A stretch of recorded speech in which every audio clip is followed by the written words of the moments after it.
అందరికీ నమస్కారం అండి. నేను doctor Rangaraman, senior medical oncologist, Medicover cancer hospital Nellore.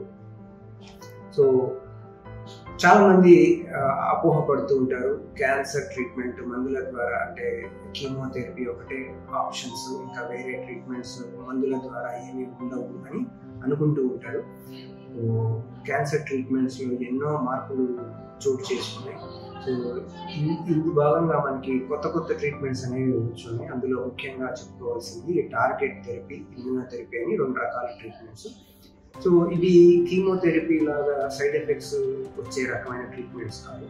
So target therapy అంటే కేవలం క్యాన్సర్ కణాలను మాత్రమే వెతికి వాటి మీద మాత్రమే ప్రభావితం చేసే ట్రీట్మెంట్స్ ఇప్పుడు అందుబాటులో ఉన్నాయి. అది ఒక్కొక్క జబ్బుకి కొన్ని రకాల సపరేట్ టార్గెట్ థెరపీస్ అలాగే ఉన్నాయి. కానీ ఇమ్యూనోథెరపీ అన్నది కొత్తగా వచ్చిన డెవలప్మెంట్. సో మన శరీరంలో ఉండే ఇమ్యూనిటీని ఉత్తేజపరిచి ఆ ఇమ్యూనిటీ ద్వారా క్యాన్సర్తో పోరాటం చేసే ట్రీట్మెంట్స్. సో ఇవి చాలా కొత్త రకమైన ట్రీట్మెంట్లు, అద్భుతమైన రిజల్ట్స్ ఇస్తున్నాయి.